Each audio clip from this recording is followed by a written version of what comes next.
Hello my friends and welcome back. I'm Chisgule Gaming, and in today's video, sponsored by the makers of Call of Dragons, I want to talk about a potential way to bring Nico back from the grave. Okay, and maybe he wasn't exactly in the grave per se, but like, you know, he's not in the rotation of marksmen that I've been using, but I do think he could be really cool in the right context. And with the new Gen 4 heroes showing up, it turns out there may be a right context. And this wasn't actually my idea.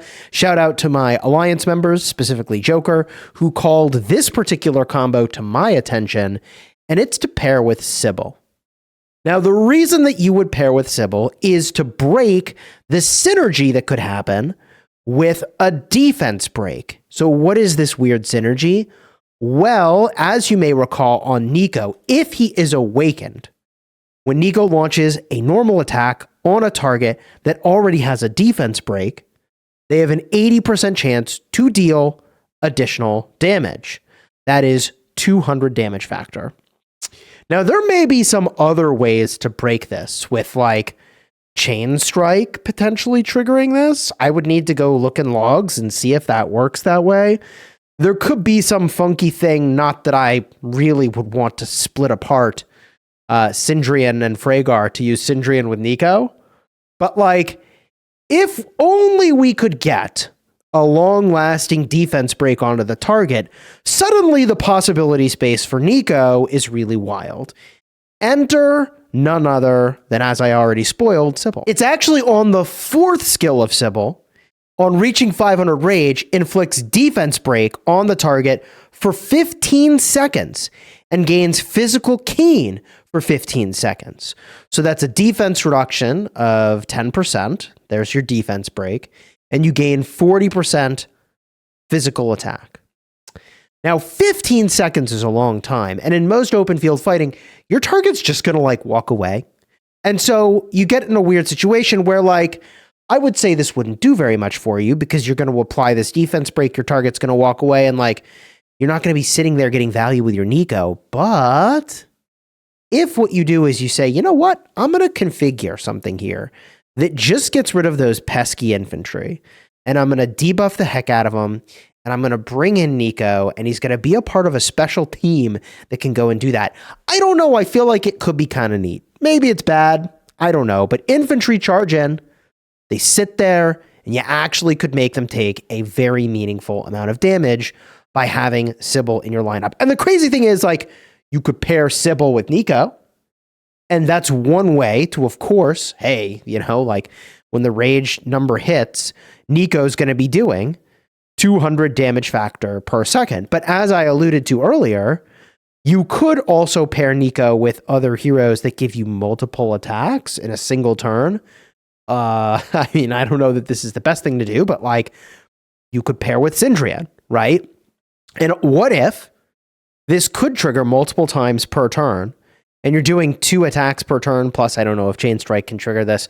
Like, all of a sudden, the 80% chance to deal the additional 200 damage factor is insane. And even if you couldn't get it to trigger multiple times per turn, 200 damage factor per second is pretty legit. That's the wrong way to think about it, though. Because, look, it's only going to trigger 4 out of every 5 normal attacks. So even if you can't get Chain Strike to work, we're talking about like an average of 160 damage factor per second. Do I like 160 damage factor per second? Yeah, I do. That's like 1,600 damage factor and a 10-second skill cycle, which skill cycles typically are. So that seems really, really good. Now, there are other things you can do to make that kind of pop off. One of the things that you would do is you would make sure that you've got a Rattle Spear on this potential march that you could build. Let's say it's the Sibyl and the Nico, okay? So this is going to make it so that when your Legion inflicts a defense break, your Legion gains 20% defense penetration, ignoring that for 7 seconds, which is pretty good. Okay, but in addition, you could look at a pet like a Snow Peak Rock, which makes it so that whenever you inflict a defense break, you have a 30% chance to sort of deal this extra damage. I generally think Snow Peak Rock is kind of weak. I almost feel like you might even be better off with just like using a Sand Lizard or something. I'm not entirely sure. I'm not in love with the Snow Peak option, but it's a thing you could do because he's got a defense break. She's got a defense break. They aren't going to stack. And that almost might be the weirdest thing, because you see, the defense break over here is a 15% defense reduction for 3 seconds. The defense break over here is a 10% defense reduction. So weirdly enough, I think that Nico's defense break would overwrite this one with his own and actually end up sort of being in nerfing the combo already. I think we may have uncovered a combo dismantle all on our own here, because his defense break is stronger, so it will overwrite. That's how these things work. So if Sibyl was the primary, you'd hit 500 rage, you'd get the effect for like 7 or so seconds, maybe 8. He'll use his active skill at that point, and then it would overwrite, last for 3 seconds. By then you might be up to the 500 rage again, and she might apply the defense break again, I think. I don't know. It's something you'd have to test and see. Maybe this could work, maybe not. The only other thing I think we could do to try to amp this up a little bit with defense breaks and the Snow Peak Rock would be in the talents. So Marksman and Control and PvP is what we have on Kanara. Over here we have Marksman, Control, and Rally, but it's very similar. So if we were to get a look at Kanara and the build she could have, right? You could pick up yet another defense break. This is a 5% defense break. So this also would be overwritten, but even if it doesn't apply, triggering it can trigger the Snow Peak Rock. I don't think the Snow Peak Rock is all that exciting. So long story short, I think there could be an interesting synergy here with a long-running defense break on a target and having your Nico doing big damage on this skill.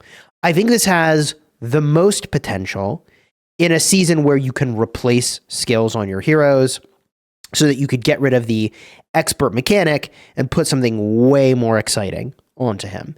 And I think then you could really be cooking. You could hunt down infantry, and I feel like that could be pretty cool. Not that marksmen are particularly good against infantry, but when we talk about this level of single target damage, it is extremely high if you could get that super high uptime on defense break. And so obviously lots of heroes that apply a defense break would work. You could bring a 5 stack of heroes that really moves all in on hunting the infantry. And I just feel like that could be really cool. So cool, I almost want to try it. I just like generally in these games when there's like really clear role specialization, and that sounds like a cool role to me. Anyways, when we look at Sibyl's other skills, she has a 1,000 rage cost active. With every 3 normal attacks the Legion launches, you deal 250 factor and reduce the target's attack by 5%. When max, it's 500 factor, by the way. Stacks 3 times, so you can reduce their attack by 15%. When the Legion is in a rally, well, we don't care about that for open field. Hero marksman units deal more hero skill damage. That actually pairs really well with Nico. Interesting. Okay. This skill we already have been looking at. And then this final skill is amplifying the active skill. Let me know your thoughts down below in the comments on the potential of this combo and how good you think it might be, or what other ideas you have for Sibyl. While we're here, I can actually go and max out Thalia. It's done. I've got these mages almost ready to go. I got to go actually put the skills onto the pet. I've got some homework here. So much to do, so little time, cheesy. And then there's Moo, who we don't have to talk about how I spent a jaw-dropping amount of Gen 3 tokens only to then later learn they could have gone on to her. We're just not going to talk about that, all right? You enjoyed the vid, throw a like on here, subscribe. If you do want to see what I'm talking about, check the cards in the end screen. Until next time, you have fun smashing your enemies. Take care, everybody.